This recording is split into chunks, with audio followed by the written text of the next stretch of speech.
Hello again, and welcome to Kabbala Revealed. I'm Tony Kozenek. Let's begin by reading a quote from Bala Salam from the introduction to Talmud Eser Sephirot, the study of the 10 Sephirot. He says, "Therefore, we must ask, why then did the Kabbalists obligate each person to study the wisdom of Kabbalah? Indeed, there's a great thing in it, worthy of being publicized. There is a wonderful, invaluable remedy to those who engage in the wisdom of Kabbalah. Although they do not understand what they're learning, through the yearning and the great desire to understand what they're learning, they awaken upon themselves the lights that surround their souls. While one has not attained perfection, these lights that are destined to reach him are considered surrounding lights. That means that they stand ready, and they wait for one to purify one's vessels of reception. At that time, these lights will clothe the able vessels. Hence, even when one does not have the vessels, when one engages in this wisdom, mentioning the names of the lights and the vessels related to one's soul, they immediately shine upon us to a certain measure. However, they shine for him without clothing the interior of his soul, for lack of the able vessels to receive them. Despite that, the illumination one receives time after time during the engagement draws upon one grace from above, imparting one with abundance of sanctity and purity, which bring one much closer to reaching perfection." In this lesson, we will look at the 4 phases of the creation of a creature.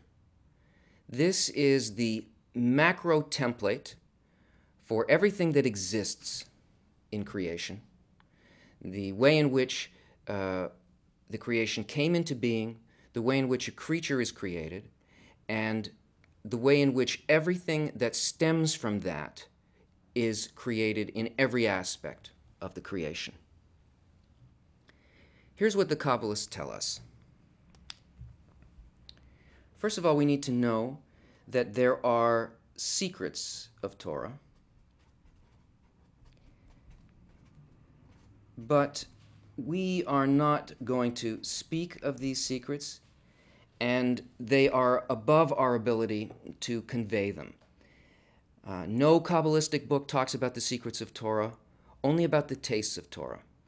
These secrets are called his essence, or atzmuto. It's forbidden to speak about this. What forbidden means is that it is impossible. There are no words for this. We have no kalim for it. This can only be known by attainment. We start here. We start with the Creator.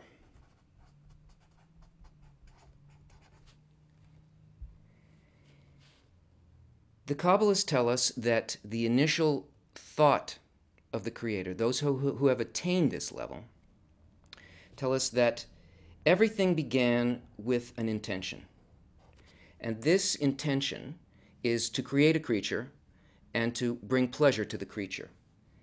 This is what's called hina shorish. This is the root of all reality. Now, since this will to create a creature and to give that creature pleasure is the initial thrust of the creation, immediately what occurred is that there was a will to receive this pleasure. So this thought is now what we call light. And this is a will to receive. This is our vessel. This is the initial creature. This phase is one in which the total light of creation fills a vessel capable of holding the entire light. But this vessel is almost nullified against that. It's so incorporated with it that really these things came into existence at the same time, and they depend on each other completely. You have here a giving force, the desire to give, that presses into a reception and creates this opposite desire, the desire to receive. These things are locked together. They are sort of part and parcel of the same idea, but opposite. And this is called the second discernment, which is the hina aleph. Aleph is the first letter of the Hebrew alphabet, and it has the value 1. And this is the first discernment. Now, what happens when the light enters this first kli, the will to receive, is that the will to receive feels the pleasure, but the light also imparts something about its own nature into the kli. And something happens as a result of feeling this. When this light goes all the way down and reaches the total filling within this will to receive, the vessel begins to sense something about the nature of the light itself. And since this is only a will to receive, it makes a movement based on its programming, and it notices that there is a giver.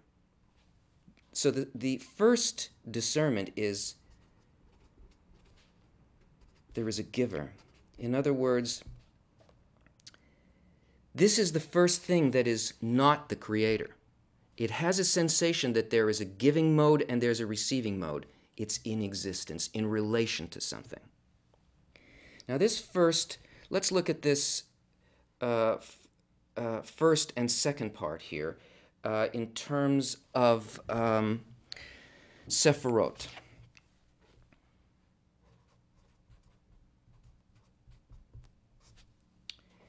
This is called Keter, or crown, this first discernment.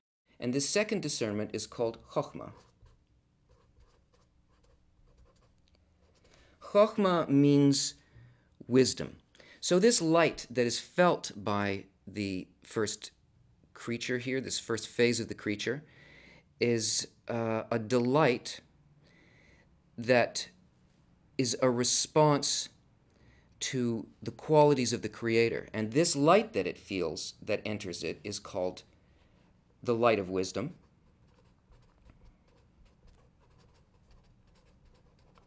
Or Chokhmah. So anytime that you hear the word wisdom in Kabbalistic texts, it's talking about this quality of this phase. Now, something happens here. And as a result of feeling that there is a giver, it also feels the pleasure of the desire to give. And it wants this pleasure because it is a will to receive. So in this desire, a new discernment appears.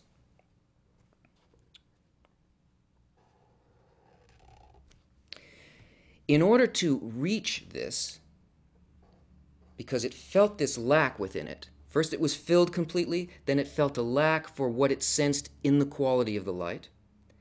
In order to reach this, to try to attain this for itself, it realizes that it cannot be, it doesn't want to receive. What it wants is it wants the pleasure of giving. So it makes that move to be able to experience that pleasure of giving. But since it's only built to receive, the only thing that it can do is to not receive. In other words, it rejects the light. This is called, this phase is Behina Bet. Bet's the second letter of the alphabet, too.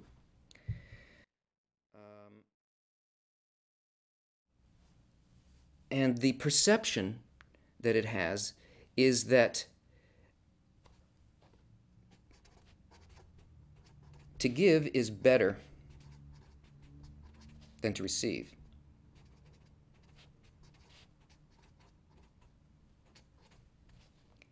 It is a desire to give. Now, here we have a very interesting thing occurring. We have two phases that have moved, this one moving to this one has moved to its complete opposite. This is a desire to receive, and this one is a desire to give. This sephira is called Bina. Bina comes from the word hitboninut, which means to observe. And what it really observes and what it discerns is a quality of the Creator, that the quality of the Creator is to give. So this is a quality of giving, this Sephira Bina, this Bechina Bet, this phase 2. Right? This is a 0 phase, 1, 2. Now in this state of emptiness, there is another discernment that comes to the vessel. Now, I want you to notice that what is being spoken about in each one of these bechinot, each one of these discernments, is not about the action of the light. The action of the light is always the same. It always only uses this primary law, this the will to create a creature and to fulfill that creature. That's the only thing the light does. What we're speaking about are discernments, changes within the kli, within the desire, within the creature. So here in the inside of Bechina Bet, in the lack of light, there is a discernment that happens that its nature is actually to receive, that it can't exist without the light of wisdom. This rejection of the light, this passing back of the light, is called the light of mercy.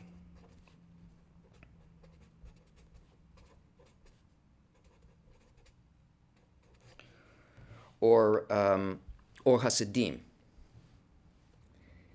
So it knows that it can't exist like this. It must receive. But it doesn't want to be a receiver. So it has to find a way in which its reception is actually a form of bestowal. And this brings about the next discernment.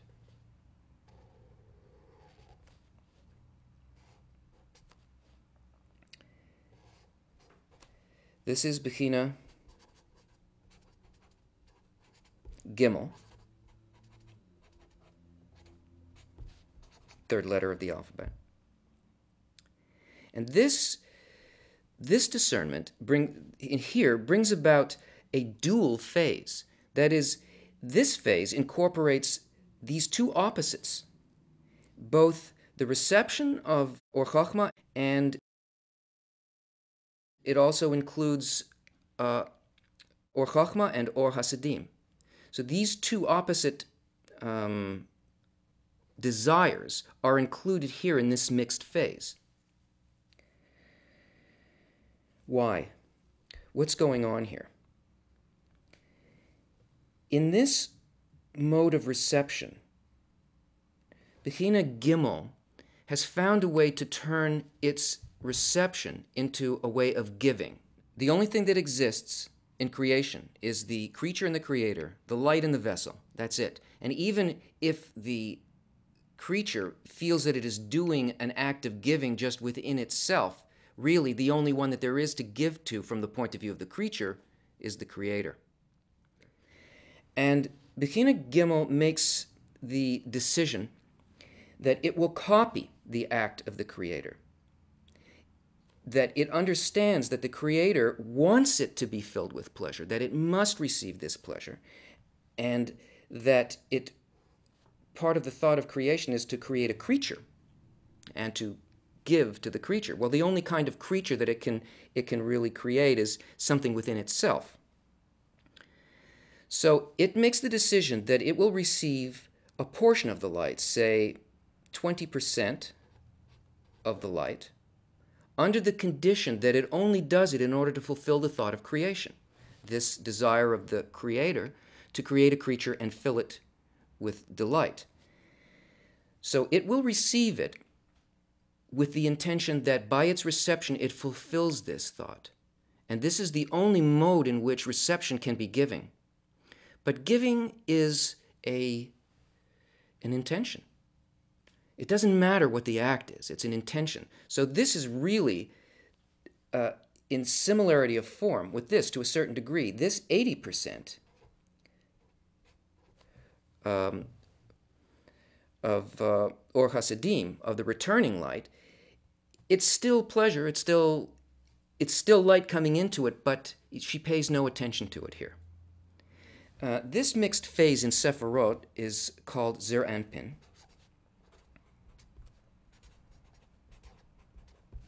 And it really consists of a number of Sephirot, of Chesed, Gvura, Tiferet, Netzach, Hod, and Yesod. It's a mixed phase that allows for reception in order to bestow. So in this simulation of the act of bestowal that Bechina Gimel does, a new discernment is born.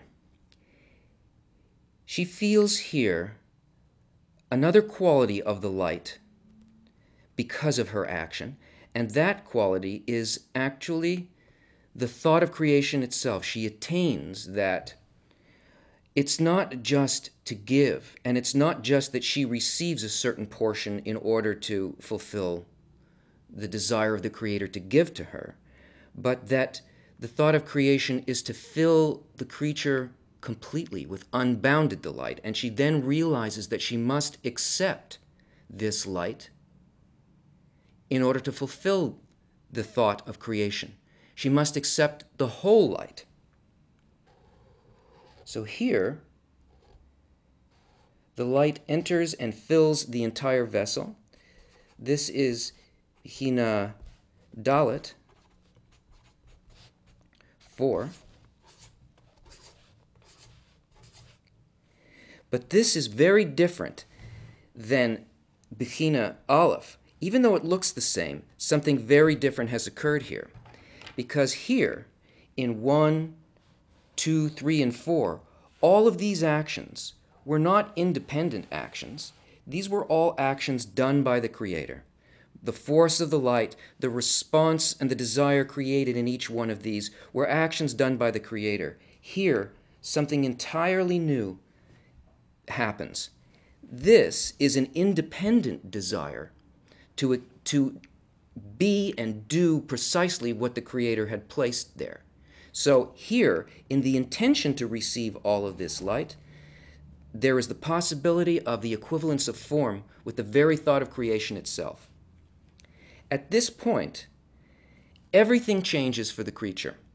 There is a restriction, a change in the nature of desire that happens here.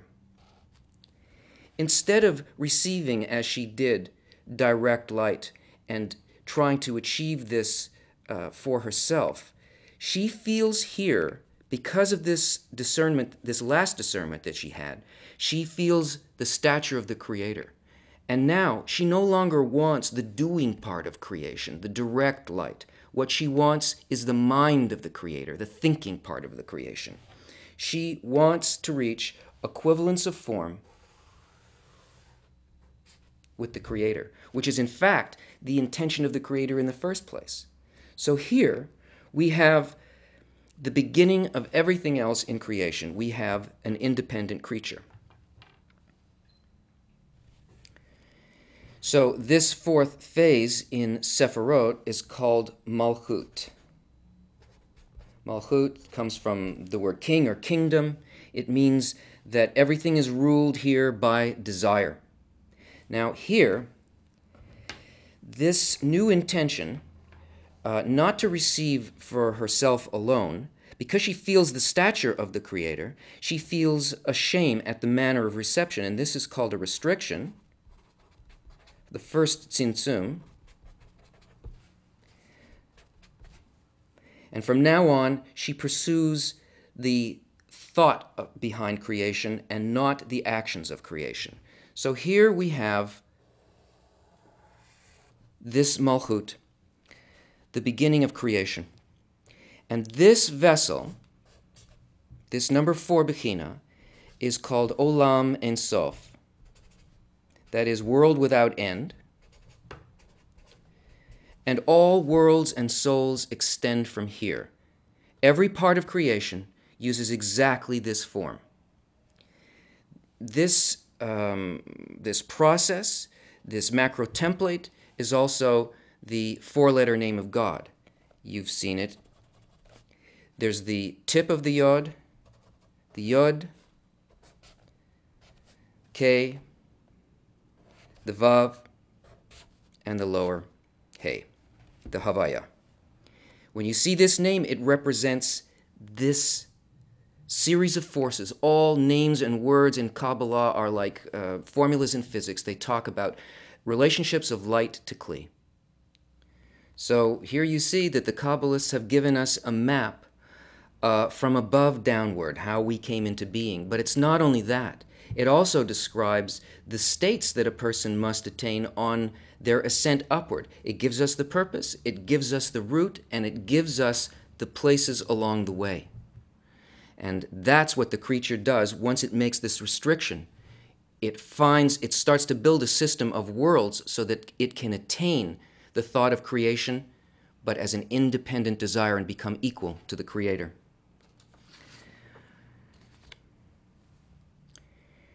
This is a quote from Rav Lightman. Man includes everything inside of him. If man does correction, it means that accordingly the entire creation approaches the Creator. Therefore, man has to correct only himself. Man who elevates brings up with him all of the worlds. That's why it's said that all the worlds were created for man. Join us again next time when we will learn about the primary tool of attainment, the building of a screen, the sensor that allows us to feel the thought of the Creator and to attain equivalence of form with Him. See you then.